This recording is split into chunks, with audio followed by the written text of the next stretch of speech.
আপনি কি কখনো ভেবেছেন একজন ফুটবলারের অবসর ঘোষণা কিভাবে হয়?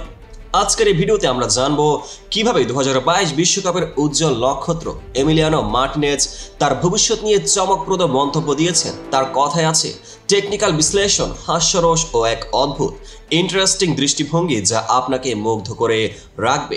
এই ভিডিওতেই থাকছে বিশ্বকাপ জয় এবং পারফরমেন্স, 2022 বিশ্বকাপে মার্টিনেজের অসাধারণ অবদান ও সেরা গোলকিপারের পুরস্কার, অবসর নেবার শর্ত, টানা 2 বিশ্বকাপ জিতলে কিভাবে দল ও জাতির সাফল্য তার আন্তর্জাতিক ক্যারিয়ারের ভবিষ্যৎ নির্ধারণ করবে, তরুণদের জন্য স্থান, কিভাবে তিনি নিজের অবসরকে তরুণ খেলোয়াড়দের জন্য একটি সুযোগ হিসেবে দেখেন, হাস্যরস ও ড্রামা, ফাইনালের আগে কল অফ ডিউটি খেলা ও স্নেক ব্রেকের অপ্রত্যাশিত মুহূর্ত, ইনডেপথ বিশ্লেষণ, দলের সাফল্যের সঙ্গে খেলোয়াড়ের ব্যক্তিগত সিদ্ধান্তের সম্পর্ক ও ভবিষ্যতের দিক নির্দেশনা।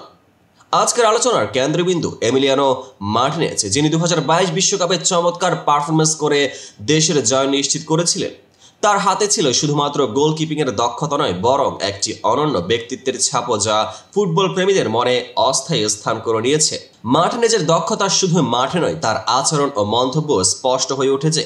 তিনি ফুটবলকে শুধু একটি খেলা হিসেবে দেখেন না, বিশ্বকাপে তার উপস্থিতি দলের শিরোপা জয়ের মূল চাবিকাঠি ছিল। এই বিজয়ের পর তিনি নিজের ভবিষ্যৎ নিয়ে একটি চমকপ্রদ সিদ্ধান্ত নিয়েছেন। যদি আরেকটি বিশ্বকাপ জয় অর্জিত হয়, তখনই তিনি জাতীয় দলের জামা থেকে সরে যাবেন। এই মন্তব্যে তার পেশাদারিত্ব এবং দেশের প্রতি দায়িত্ববোধকে তুলে ধরে। মার্টিনেজের কথা রয়েছে এক সরল অথচ গভীর বার্তা।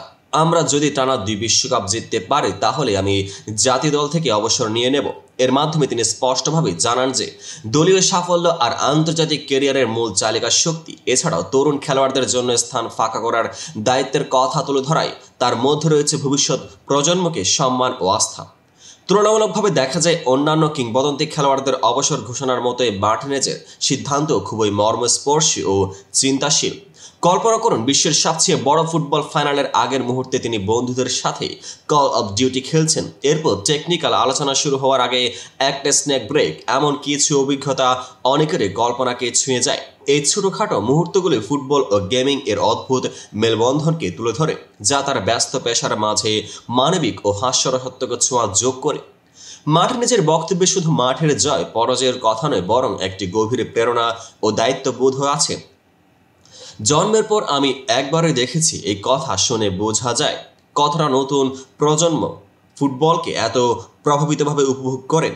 তার এই মন্তব্যের পেছনে রয়েছে একটি ড্রামাটিক গল্প, যা দেশের ইতিহাস এবং খেলোয়াড়ের ব্যক্তিগত সংগ্রামের সমন্বয়। এটাই সেই বিষয় যা আপনার মনে গভীর প্রশ্ন জাগাবে। সত্যি কি শুধুই জয়লাভের পরে অবসর নির্ধারণ করা উচিত, নাকি দলের অবদান ও তরুণদের উদ্যমকে আরও মূল্য দেওয়া উচিত? মার্টিনেজের এই চমৎকার ও বুদ্ধিদীপ্ত মন্তব্য ফুটবল বিশ্বের জন্য এক নতুন অধ্যায়ের সূচনা। আপনার কি মনে হয়, একদিকে দলের সাফল্য আর অন্যদিকে ব্যক্তিগত দায়িত্ববোধের এই সমন্বয় কতটা যুক্তিযুক্ত? নিজের কমেন্টে আপনার মতামত জানান এবং এই ভিডিওটি শেয়ার করতে ভুলবেন না। আজকের ভিডিওটি আপনাদের কেমন লেগেছে তা জানাতে সাবস্ক্রাইব ও লাইক করতে ভুলবেন না। আমাদের সাথে থাকুন আরও নতুন বিশ্লেষণে, যেখানে ফুটবল শুধু খেলা নয়, বরং জীবনের এক অংশ।